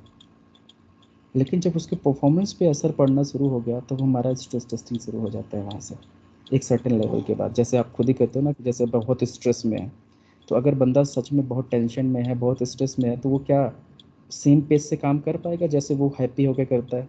अगर खुश होकर कोई बंदा कोई काम कर रहा है जिसके ऊपर कोई लोड नहीं है, कोई टेंशन नहीं है उसको, तो उसकी परफॉर्मेंस अच्छी होती है कि कोई भी काम करेगा। लेकिन अगर उसके ऊपर टेंशन है, लोड है, स्ट्रेस है, मतलब स्ट्रेस है बहुत ज़्यादा, तो वो नहीं, कुछ नहीं कर पाएगा, उसको समझ भी नहीं आएगा क्या करूँ। तो वही कंसेप्ट हमारे यहाँ पे स्ट्रेस होता है। और स्ट्रेस तब कब होता है? जब लोड ज़्यादा होता है। तो सर्टेन लेवल के बाद ना, सर्टेन लेवल के बाद लोड जब बढ़ता है, तो वहाँ से हमारा स्ट्रेस टेस्टिंग स्टार्ट हो जाती है कि एक पर्टिकुलर लेवल तक, कि जैसे हमारे मान लो कि एक कार की कैपेसिटी है कि 5 लोग आराम से बैठ सकते हैं, कोई दिक्कत नहीं, या हमारी लिफ्ट है उसमें 5-7 लोग आराम से जा सकते हैं, उसमें डिफाइन भी होता है लिफ्ट में कितने केजी तक ये आराम से चलेगी। लेकिन उस लिमिट के बाद जब चीज़ें जाएंगी, तो वहाँ से स्ट्रेस टेस्टिंग स्टार्ट होती है। और स्ट्रेस टेस्टिंग तब तक होती है जब तक वो सिस्टम क्रैश ना हो जाए, कि कहाँ से स्लो होना शुरू किया, कितने लोड के बाद से ये स्लो होना शुरू किया, और कब तक जाके ये सिस्टम क्रैश हो जाएगा, कितने लोड पे। तो वो जो बीच का इंटरवल्स हो गए, वो हमारी क्या हो गई? Stress testing. सर यहाँ पे सिस्टम क्रैश का मतलब एक्चुअल मीनिंग क्या हुआ फिर? सिस्टम क्रैश होने का मतलब कि आपका सिस्टम अब नहीं चल रहा है, मतलब अमेजोन की साइट लॉन्च ही नहीं हो रही है, या लॉन्च हो गया होम पेज कैसे भी, तो आप लॉगिन ही नहीं कर पा रहे, मतलब कोई काम नहीं कर पा रहे सिस्टम के साथ अब आप। ओके।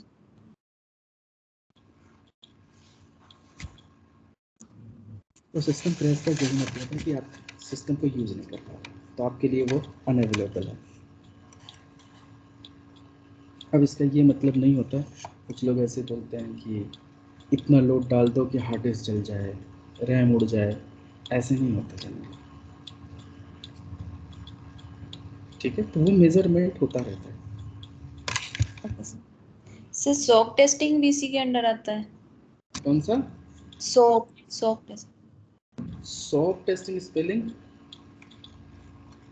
सर ये भी मैंने वाला ऐसे ही इंडोरेंस टेस्टिंग भी बोलते हैं जिसको। हाँ हाँ हाँ हाँ हाँ हाँ, ऐसे ऐसे वर्ड्स बहुत सारे हैं ऐसे यूज़ करने के, बट मेनली जो है इनके अंदर फर्दर कैटेगरीज होती हैं, तो पहले इनको हाई लेवल समझो। ठीक है, तो बहुत सारी चीज़ें हैं। तो लोड टेस्टिंग समझ में आया, स्ट्रेस टेस्टिंग समझ में आया, ऐसे वॉल्यूम टेस्टिंग के बारे में देखो। अब वॉल्यूम टेस्टिंग जब हमारी होगी, तो इसमें क्या होता है? इसमें सिंपली डेटा से होता है रिलेटेड, इसमें फंक्शनैलिटी कम और डेटा से कंसेप्ट ज़्यादा होता है कि डेटा का लोड बढ़ा। ठीक है, तो जैसे मान लो कि एक ऐसे नॉर्मल फंक्शनैलिटी समझो जिसमें डेटा का गेम सबसे ज़्यादा है, कि जैसे मान लो कि आप एक रिपोर्ट पुल कर रहे हो किसी एप्लीकेशन से, तो अभी डेटाबेस में रिकॉर्ड 10 मिलियन 10 मिलियन रिकॉर्ड्स हैं, तो ठीक है, तब आप रिपोर्ट पुल कर रहे हो या कोई चीज़ जनरेट कर रहे हो रिसीप्ट वगैरह उस डेटा की, तो ठीक है, सही चल रहा है। लेकिन जैसे ही डेटा अकाउंट बढ़ता जा रहा है डेटाबेस में, वैसे ही सिस्टम की परफॉर्मेंस पे असर होना शुरू हो गया। तो वहाँ पे कंसेप्ट क्या आता है, वॉल्यूम टेस्टिंग, मतलब जहाँ पे डेटा का लोड ज़्यादा हो, कि एक ही फंक्शनैलिटी पे मल्टीपल डेटा, मतलब डेटा सेट जो है वो ज़्यादा हो। जैसे फॉर एग्जांपल ऐसे समझो, एक और एग्जांपल मैं देता हूँ कि परफॉर्मेंस मेज़र करने में, तो जैसे मान लो कोई user simply click click click click कर रहा है, जैसे अभी आप अमेजोन की साइट पे जाते हो तो प्रोडक्ट को सेलेक्ट करते हो, क्लिक करते हो, ऐड टू कार्ट करते हो, ऐसे ऐसे करके आप सिंपली जाके चेकआउट करके निकल जाते हो। एक तो ऐसी सिचुएशन में टेस्टिंग है। एक ऐसी सिचुएशन में टेस्टिंग हो सकती है जहाँ पे डेटा बेस इंटरेक्ट हो रहा हो बहुत ज़्यादा। जैसे मान लो कि आपकी अपनी एप्लीकेशन में लीड का फॉर्म क्रिएट कर रहे हो, या फिर ऐसे समझ लो कि आप जीमेल पे साइन अप बहुत सारे लोग कर रहे हैं। तो वहाँ पे क्या हो रहा है, जब साइन अप इकट्ठे बहुत सारे लोग कर रहे हैं तो वहाँ पे डेटा बेस में जा रहा है। तो वहाँ पे एक प्रॉब्लम है कि मतलब एक तो वो लॉगिन करने में डेटा की एंट्री नहीं हो रही है डेटाबेस में, ठीक है, वो जाके सिर्फ वेरीफाई कर रहा है। लेकिन जब साइन अप कर रहे हो तो सेम टाइम पे वो डेटा डेटाबेस में जाके स्टोर हो रहा है।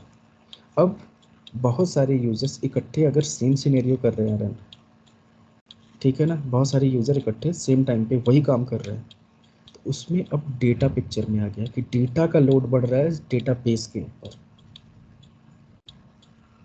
तो वहाँ पे आ जाएगा वॉल्यूम टेस्टिंग, मतलब जहाँ पे हम डेटा इंक्रीज कर रहे हैं सर्वर पे, क्योंकि अब सर्वर में कई सारी चीज़ें हो सकती है ना।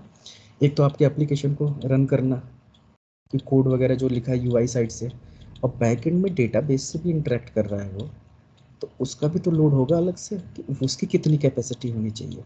अब उसके अंदर भी तो बहुत सारी ट्रिक होगी कि सर्वर की स्पीड नो डाउट होगा ही होगा, सर्वर के साथ साथ डेटाबेस का अपना क्या परफॉर्मेंस है, कितने रिकॉर्ड एक टेबल में कितनी बार में वो एक्सेप्ट कर सकता है, उसकी कंकरेंसी टेस्टिंग कैसे होगी। अब डेटाबेस के ऊपर एक ही टेबल को मल्टीपल लोग रिट्राइव करेंगे तो वो कहीं डेडलॉक कंडीशन में ना जाए, तो उसकी मैनेजमेंट कैसे हो रखी है, उसके डिस्ट्रीब्यूटेड सिस्टम डिज़ाइन कैसे किया गया है, बैक एंड का कौन से टाइप का डेटाबेस यूज़ कर रहे हो आप, ओरेकल है कि आपका सिक्वल सर्वर है कि माई सिक्वल है कि नो सिक्वल है, तो ये सारी चीज़ें भी पिक्चर में आने लगती हैं। तो ओवरऑल ऐसे समझो, उसको बाद में समझ में आएगा। तो वॉल्यूम टेस्टिंग का कंसेप्ट ये हो गया कि जब अमाउंट ऑफ डेटा, जो किस पर्टिकुलर सिनेरियो वाइज जहाँ पे डेटा का लोड बढ़े अगर सिस्टम पे, तो वो हमारा वॉल्यूम टेस्टिंग हो जाता है, ठीक है ना। अब तीनों टाइमोलॉजी एक तरीके से एक दूसरे से रिलेटेड लग रहे हैं कि लोड ही बढ़ रहा है, लोड का सर्टेन सिचुएशन स्ट्रेस बना देता है, और वैसे ही डेटा का लोड जो हो गया वो वॉल्यूम टेस्टिंग बना देगा। और इन सारी चीज़ों का कम्बिनेशन जो है कहीं ना कहीं वो क्या मेजर कर रहा है, परफॉर्मेंस, ठीक है। तो इसलिए ये हमारा क्या हो गया, परफॉर्मेंस टेस्टिंग। ऐसे ही नॉन फंक्शनल टेस्टिंग के अंदर हमारा आता है जैसे सिक्योरिटी टेस्टिंग हो गया। अब सिक्योरिटी टेस्टिंग में क्या क्या चीज़ें हो सकती हैं, अब सिक्योरिटी टेस्टिंग बहुत इंपॉर्टेंट होता है। तो सिक्योरिटी टेस्टिंग में ऐसी चीज़ें होती हैं कि जो कि एप्लीकेशन को सिक्योर बनाती हैं। जैसे कि मान लो कि एक तरीके से आप सिंपल फंक्शनैलिटी में लो सिक्योरिटी टेस्टिंग में, तो आप कहोगे कि इनवैलिड से लॉगिन नहीं होना चाहिए, वैलिड से लॉगिन होना चाहिए, तो ये सिक्योरिटी टेस्टिंग का पार्ट है? नहीं, ये तो फंक्शनल है। सिक्योरिटी का मतलब ये हो गया कि आपकी इंफॉर्मेशन वो आपसे चोरी कर सकते हैं, जैसे जिनको फिशिंग कहते हैं। तो फिशिंग का मतलब ये हो गया, फिशिंग का मतलब ये हो जाता है कि जैसे मान लो amazon.in है, ये आपकी वेबसाइट है एक, ठीक है, और या लेट से फेसबुक पे जाते हैं,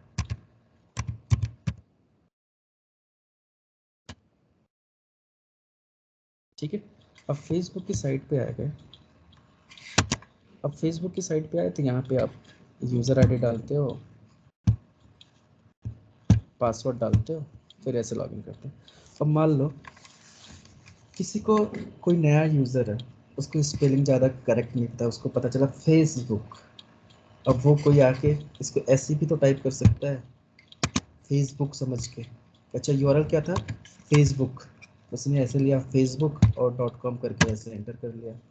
अब हालांकि देखो यहाँ पे ये काम नहीं कर रहा है, लेकिन ऐसा भी हो सकता है कि कोई हैकर्स हो, उसने फेसबुक करके एक वेबसाइट बना रखी हो जिसका look and feel same Facebook जैसा दिखता हो आपको, जो दिखने में आपको सेम टू सेम लगेगा। अब सेम टू सेम लगा, फिर आप वहाँ पे अपना यूज़र आईडी डालोगे और पासवर्ड डालोगे। जैसे पासवर्ड, यूज़र आईडी पासवर्ड आपने डाला, लॉगिन पे क्लिक किया, तो वो बोलेगा इनवैलिड क्रेडेंशियल्स, और फिर अचानक से आप नोटिस नहीं करोगे, फिर वो फेसबुक के साइट पर रिडायरेक्ट कर देगा आपको असली वाले पे। अब फिर दोबारा जब यूज़र आईडी पासवर्ड डालते हैं तो लॉगिन हो जाता है, बट आप यूआरएल को नोटिस नहीं किए कि एक लेटर यहाँ पे चेंज हो गया था। तो मतलब पहले जब आपने कोशिश किया तो वो फेक वेबसाइट थी, उसने आपका यूज़र आईडी पासवर्ड चोरी कर लिया और आपको इनवैलिड मैसेज दिखा के वापस से रिडायरेक्ट किस पे कर दिया, असली फेसबुक पे। और यहाँ पे जब आप सेम डालते हो तो लॉगिन हो गया, तो आपको क्या लगेगा, ठीक है सब कुछ, लेकिन आपने नोटिस नहीं किया उस टाइम पे कि एक स्पेलिंग मिस्टेक होने की वजह से प्रोसेस में वो क्या हुआ, आपका यूज़र आईडी पासवर्ड चोरी कर लिया, तो इससे अकाउंट हैक हो गया। ऐसे इसीलिए आपको मना किया जाता है कि पर्टिकुलर कोई भी लिंक व्हाट्सएप पे आता है ना, कि मैसेज में आया किस लिंक पे क्लिक करो, ये ऑफ़र चल रहा है, पता लगा 1 महीने का रिचार्ज फ्री मिल रहा है किसी को कुछ मिल रहा है फ्री में, या सिर्फ साइन अप का फॉर्म फिल करो। बहुत सारे लोग ऐसे होते हैं जो करने लगते हैं, तो उनकी इन्फॉर्मेशन ही चोरी होती है वो, तो उनको फिशिंग बोलते हैं। फिशिंग का मतलब ये हो गया कि आपके साथ सेम चीज़ें दिखा के आपकी इन्फॉर्मेशन चोरी करना। तो एक तो इस टाइप की फिशिंग होती है। दूसरी सिक्योरिटी टेस्टिंग में ऐसी भी चीज़ें होती हैं कि अगर बहुत सारी इन्फॉर्मेशन ऐसी होती हैं कि जो कि हम डायरेक्ट, जैसे ये एक टेक्स्ट बॉक्स है, अब हमें पता है डेवलपर को कि इसके अंदर जो भी डेटा हम पास करते हैं वो डेटा इसको लेके जाएगा कोड के थ्रू डेटाबेस में, वहाँ से इसको मैच करके लाएगा, ठीक है। अब जो हैकर्स होंगे वो यहाँ पे कोशिश करेंगे कि यहाँ पे मैं कोई सिक्वल क्वेरी पास कर दूँ कि ऐसे सेलेक्ट स्टार फ्रॉम टेबल, अब टेबल नेम लॉगिन समथिंग। अब ऐसा ट्राई मारेंगे कि जो भी डेट, अगर ये क्वेरी सक्सेसफुल वहाँ रन हो गई तो उस टेबल के जितनी भी रिकॉर्ड्स हैं ये फेच कर लेगा, तो अंदर का डेटा ये रीड कर लेंगे, तो क्या ये चेक रन होगा कि नहीं होगा ऐसे। तो ऐसे ऐसे अलग अलग टाइप से वो अप्रोचेस यूज़ करने की कोशिश करते हैं कि जिससे कि सिस्टम कहाँ से कहाँ क्रैश होता है। अब कुछ लोग ऐसे भी होते हैं कि डेटा जब यहाँ से पास करते हैं तो एक डेवलपर का भी मेथड होता है कि एक गेट मेथड होता है, एक पोस्ट मेथड होता है। जैसे मैं एक क्विकली आपको एग्जांपल लेके समझा रहा हूँ, ठीक है। देखो कैसे इन्फॉर्मेशन यहाँ से चोरी हो गया डेवलपर की गलती की वजह से। जैसे मान लो कि मैंने एक HTML का फॉर्म बनाया, फॉर्म नल और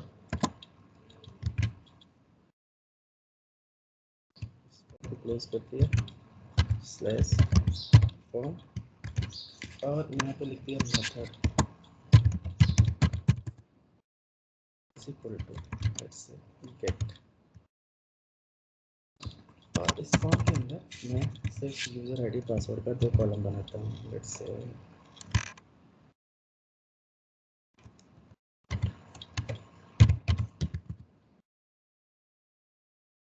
इज इक्वल टू टेक्स्ट। समझने के लिए इसको आप ऐसे ले लीजिए, name is equal to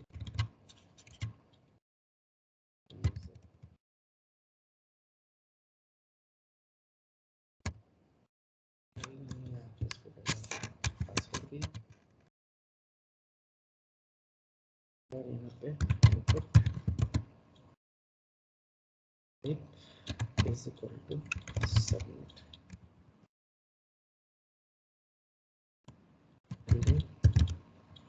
is equal to let's say, और टाइप इसको बोल दिया मैंने, ये टाइप पासवर्ड है। चलो इसको सेव करके देखते हैं, पहले लोड एंड चाहिए कैसा है। डेस्कटॉप पे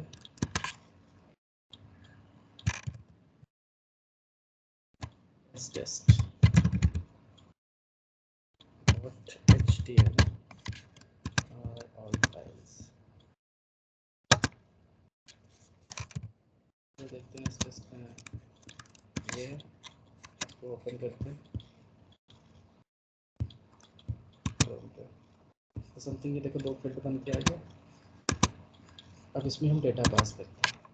तो लेट्स से एडमिन हमने यूज़र आईडी और पासवर्ड 1 2 3 4 5 और लॉगिन बटन पे मैंने क्लिक कर दिया। अब देखो ऊपर देखो ध्यान से, ये क्या हो रहा है, यूज़र आईडी एडमिन पासवर्ड जो हमने पास किया ये यूआरएल में ही चला गया। ठीक है, तो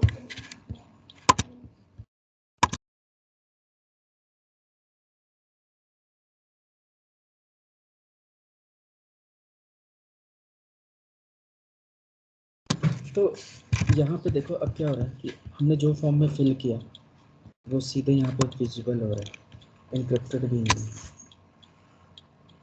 तो गलत है ना ये चीज़। अब यही सिंपल सा क्या होगा कि अगर यही ट्रिक यहाँ से चेंज करें सिर्फ डेवलपर कि गेट मेथड की जगह पे यहाँ पे पोस्ट मेथड डाल दें।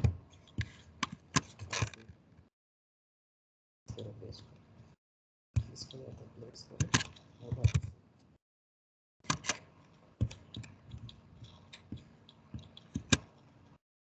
तो अब यहाँ से यूज़र आईडी पासवर्ड डालने की कोशिश करें सही तरीके से। तो अब अभी भी रिडायरेक्ट कर रहा है, लेकिन अब यहाँ पे आपको पासवर्ड यूज़र आईडी नहीं दिखा, ये पोस्ट मेथड में जा रहा है, मतलब हिडन फॉर्म में जा रहा है, एनक्रिप्टेड डेटा पास हो रहा है सर्वर पे। तो यही सारी ट्रिक्स होती है, कभी कभी डेवलपर को नॉलेज ना हो। हाँ बोलो सर। उसके पहले जो लिंक एक्स्ट्रा उसमें लिंक वो आ रहे थे आगे, उसको उसके आने से क्या प्रॉब्लम थी? उसके आने से प्रॉब्लम ये थी कि आपके यूआरएल में ही आपका क्रेडेंशियल दिख रहा है ना। हाँ। अब मान लो वहाँ पे आपने पासवर्ड क्या टाइप किया था वो तो एनक्रिप्टेड था। ओके यहाँ पे तो यूआरएल में वो दिखने लगा ना कि पासवर्ड क्या जा रहा है। ओके तो अब अगर आप अपनी कोई एक्टिविटी कर रहे हो तो कोई भी आपको मॉनिटर करके देख सकता है ना कि आप पासवर्ड क्या गया। ओके। दैट मीन्स अगर किसी कंपनी का कर रहे हैं, मान लीजिए अमेजन का, तो अमेजन को पता होगा कि पासवर्ड क्या है। अमेजोन को भी पता तो होगा, मान लो अमेजोन के पास तो आपका डेटा ही है, लेकिन आप अगर मान लो साइबर कैफ़े में बैठ के ये सारे काम कर रहे हो तो साइबर कैफ़े में ये सारी चीज़ें हो सकती है ना, वो रिकॉर्ड कर ले, या आपके साथ बैठा है कोई भी आपका फ्रेंड बगल में देख ले कि पर्टिकुलर क्या टाइप कर रहे हो या यूआरएल पे क्या गया समथिंग, ओके या सर्वर में जब बीच में कम्युनिकेशन होता होगा तो इंटरनेट पे ओके भी बैठे हुए यूजर्स हैं, इंटरनेट के जो बीच से फायरवॉल को क्रैक कर सकते हैं या आपकी इंफॉर्मेशन को चोरी कर सकते हैं, आपके सर्वर को ही हैक कर लें, बहुत सारे तरीके हो सकते हैं। ये तो ऐसे मैं नॉर्मल एग्जांपल बता रहा हूँ, ऐसे फिशिंग के बहुत सारे, मतलब बहुत तरीके से सिक्योरिटी को ब्रीच किया जा सकता है एप्लीकेशन के। और बहुत सारे ऐसे भी यूज़र हो सकते हैं कि पर्टिकुलर आपके एप्लीकेशन में जाके वो शॉपिंग भी कर लेंगे और फ्री में पैसे भी नहीं देंगे। ठीक है, और वो हो सकता है कि पैसा किसी और के अकाउंट से कट जाए। Okay sir. तो ये सारी चीज़ें होती है आपकी सिक्योरिटी टेस्टिंग, इसीलिए तो कई सारे रूल बनाए गए कि सबसे पहले जो आपकी साइट होगी वो HTTPS होनी चाहिए। तो HTTPS लगाने से मतलब क्या हो जाता है कि पहले तो ये सिक्योर सर्वर है, तो इसके ऊपर एक रूल लगता है कि पर्टिकुलर जब ये साइट एक्सेस होगी तो इसके लिए कोई सर्टिफिकेट की ज़रूरत पड़ेगी कि ये सिक्योर चैनल से होके जा रहा है, अनसिक्योर चीज़ें नहीं है कि इस पर कोई अनऑथराइज्ड लोग इस पर डायरेक्ट नेटवर्क पे अटैक कर पाएँ। ठीक है, तो सर ये टाइप जो है फंक्शनल में आना चाहिए, आई थिंक टेस्टिंग ये फंक्शनल टेस्टिंग में होना चाहिए मेरे ख्याल से। टेस्टिंग का नो डाउट पार्ट में होगा, लेकिन फंक्शनैलिटी ये नहीं कहती ना कि अब जैसे मान लो अगर आप लगाओ या ना लगाओ तब भी साइट चलेगी। ओके ठीक है ना, क्योंकि वो क्या करेगा ऑटोमेटिकली एस पर रिडायरेक्ट कर लेगा। तो अब ओके अगर आपका अगर ये ऐसा होता है एस ना लगाने से नहीं चलना चाहिए, एस लगाने से चलना चाहिए, तब फंक्शनल का पार्ट होता है। लेकिन अब सिक्योरिटी में इसको कैसे मेजर कर लेते हैं कि एस लगाओ या ना लगाओ, वो बाय डिफ़ॉल्ट एस ले ही लेगा क्योंकि सिक्योर है ना। तो तो जैसे ये चीज़ें चेक करना है कि HTTPS पे है कि नहीं, और डेटा जो भी आप पास कर रहे हो, तो डेटा में अगर आप SQL क्वेरी कोई इंक्रिप्टेड इंफॉर्मेशन पास करके देखो तो वो सिस्टम का बिहेवियर क्या होता है। इसमें XYZ पेनिट्रेशन टेस्टिंग जिसको बोलते हैं इसी के अंदर आएगा, ठीक है। और फिर नेटवर्क पे अटैक कैसे करेंगे, जैसे अब आपका बहुत सारे ऑप्शंस होते हैं, जैसे मान लो अभी मैं आपको दिखाता हूँ कुछ सारी चीज़ें करके थोड़ा थोड़ा। अब मैं आपको सिर्फ जैसे मान लो कि मैंने इससे लॉगिन करने की कोशिश कर रहा हूँ, ठीक है, और मैंने यहाँ पे पासवर्ड 1 2 3 4 5 डाला हुआ, आपको नहीं पता, लेकिन यहाँ से आप क्लिक करोगे तो आपको दिख रहा है, ठीक है। तो अब अगर मान लो ये ऑप्शन मैं हटा भी सकता हूँ यहाँ से, और यहाँ पे पासवर्ड भी आपका विजिबल करा सकता हूँ। तो सिंपल सा मैं इसके इंस्पेक्ट में जाऊँगा,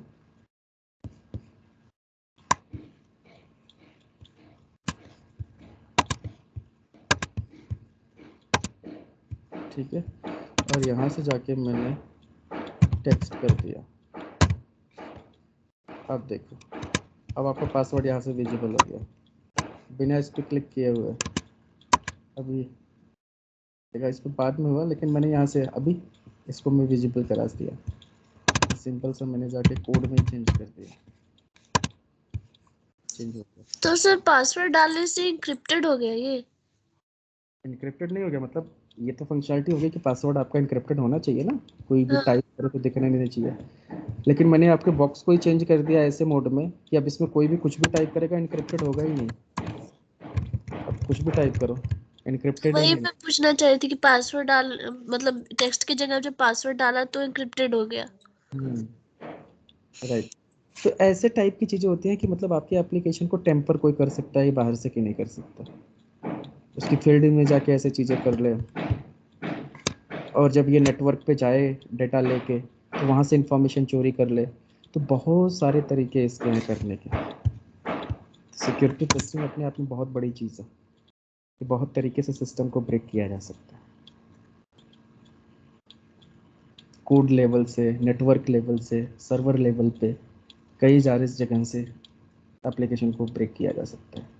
तो ये कंसेप्ट आपका सिक्योरिटी टेस्टिंग के अंदर आता है। तो इसकी भी बहुत कम डिमांड है वैसे तो, बट बहुत जो बैंकिंग एप्लीकेशन है वहाँ पे मेजर फोकस एरिया होती है, नॉर्मली तो इतना नहीं।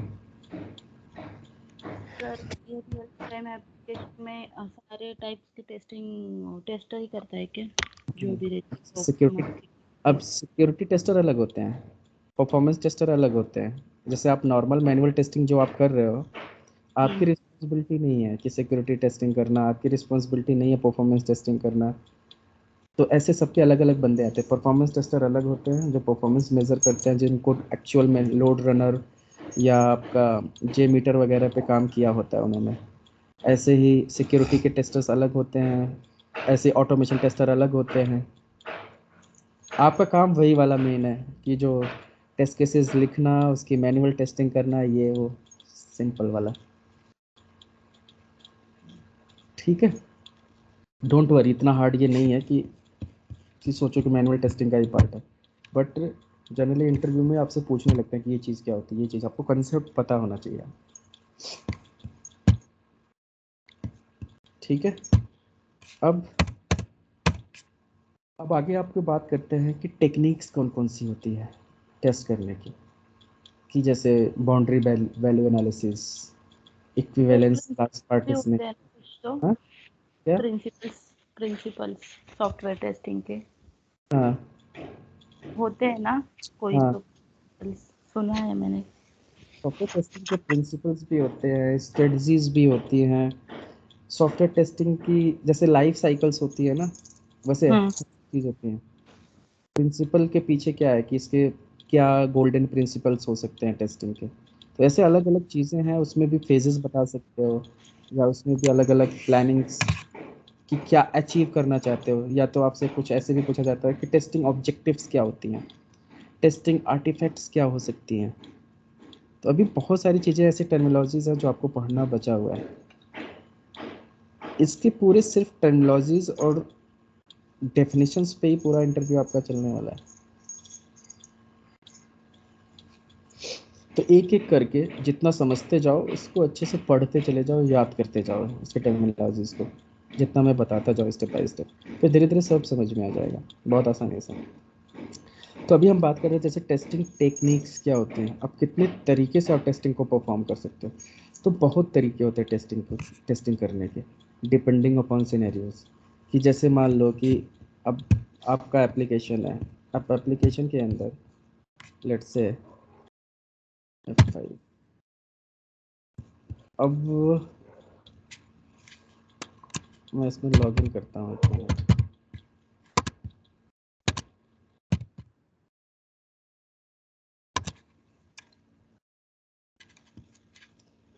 तो मान लो कोई ऐसा फील्ड पकड़ो कि जैसे ये मोबाइल नंबर है, मान लो मोबाइल नंबर आपको एंटर करना है। तो मोबाइल नंबर की फील्ड को सिर्फ टेस्ट करना है, तो इसके पीछे क्या लॉजिक हो सकता है, आपको कैसे टेस्ट कर सकते हो उसको। तो इसकी भी अलग टेक्निक्स होती है, क्योंकि चूंकि मोबाइल नंबर है तो मोबाइल नंबर जो होता है कभी भी 10 डिजिट से ज़्यादा नहीं हो सकता। अब 10 डिजिट से ज़्यादा भी हो सकता है तो उसके आगे प्लस कंट्री कोड लगाना पड़ेगा। जैसे दो तरीके से मोबाइल नंबर हम लिख सकते हैं। एक तो तरीका ये हो गया कि +91 स्पेस या कहीं पे हाइफन फिर आपका मोबाइल नंबर।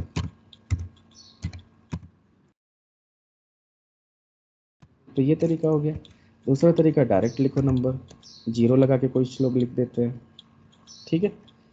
तो अब अलग अलग तरीके से अलग अलग आपकी टेक्निक्स यूज़ करनी पड़ेगी कि अगर इस तरीके में है तो क्या टेक्निक्स यूज़ करोगे, इसमें क्या है तो क्या टेक्निक यूज़ करोगे। या फिर मान लो कि आपका कोई फील्ड ही है कि जिसमें कोई रेंज है, जैसे मान लो नंबर ऑफ एम्प्लॉयज़ हो गए फील्ड। अब इसके अंदर आप कितना डेटा डाल सकते हो, इसकी भी एक लिमिट है। इस मान लो कि 10 लाख से ज़्यादा आप यहाँ पे इंटर नहीं कर सकते, मान लो ऐसी फैसिलिटी है। तो 10 लाख से ज़्यादा एंटर नहीं कर सकते, तो क्या 1 से लेकर 10 लाख के बीच में एंट्री आप कर सकते हो। तो इसको अगर हमें टेस्ट करना हो तो 1 लाख से 10 लाख के भीतर का डेटा इसके अंदर जाएगा, उसके बाहर नहीं जाएगा। तो अब इसमें क्या टेक्निक यूज़ करोगे आप, कैसे इसको कंफर्म करोगे कि हाँ सही है, ये फील्ड 1 लाख से लेके 10 लाख के भीतर का ही डेटा ले रहा है। तो अब आप इसमें तो ऐसे कर नहीं सकते कि पहले 1 डाला फिर 2 डाला, ऐसे ऐसे करके 10 लाख बार डेटा इसमें अलग अलग एंट्री करके सेव करने की कोशिश करो, तो बहुत ज़्यादा टाइम कंज्यूम कर लेगा ये। तो ये रियलिस्टिक अप्रोच नहीं हो, क्योंकि इसमें फिर टाइम कंज्यूम, तो इसमें फिर टेस्टिंग की टेक्निक्स लगती हैं कि क्या टेक्निक हम लगा के इसको टेस्ट कर सकते हैं। तो एक जैसे हो गया बाउंड्री वैल्यू एनालिसिस। तो उसमें क्या होगा, हम बाउंड्री चेक करेंगे इसकी कि बाउंड्री क्या कह रहा है कि 1 और 10 लाख। तो चलो 1 डाल के देखते हैं कि सही काम कर रहा है कि नहीं। फिर 10 लाख हमने डाल के देखा तो 10 लाख पे भी काम करना चाहिए। तो ये इसकी बाउंड्री हो गई कि इस बाउंड्री पे अपने ये काम कर रहा है कि नहीं कर रहा है। तो चलो बाउंड्री के +-1 करके देखते हैं। तो ये 0 डाल के देखते हैं तो लेगा कि नहीं लेगा। फिर 10 लाख है तो 10 लाख में हमने क्या किया कि 1 डाल के देखा, ये ले रहा है कि नहीं ले रहा है। तो ये अलग सिनेरियो बन गया। तो नहीं लेने चाहिए, उधर 0 नहीं लेना चाहिए स्टार्टिंग में, और इधर 1 अगर हमने 10 लाख से ऊपर बढ़ा दिया तो नहीं लेना चाहिए।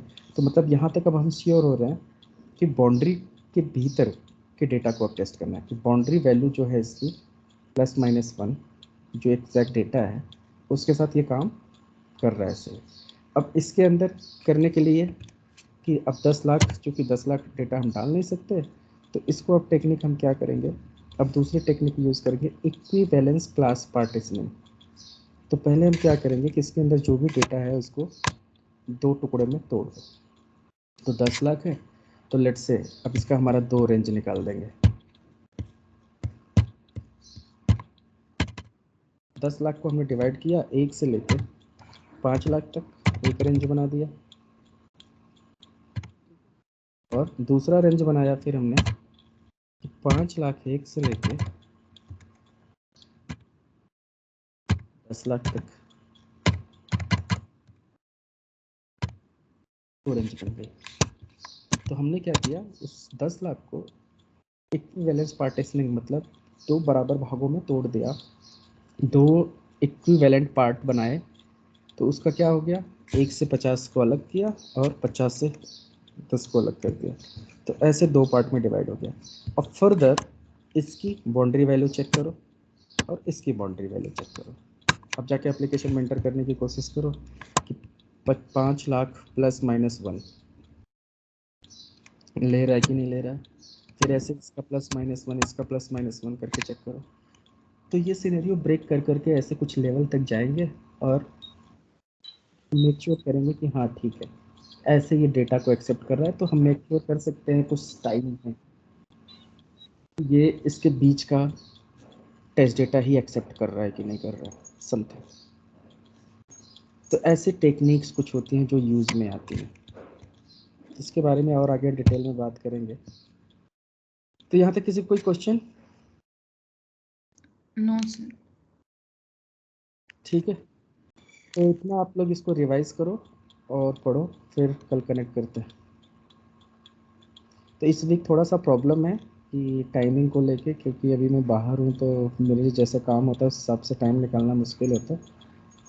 बट नेक्स्ट वीक से प्रॉपर टाइमिंग हमारी फिक्स हो जाएगी। ठीक है, okay sir. Okay then see you tomorrow. Bye.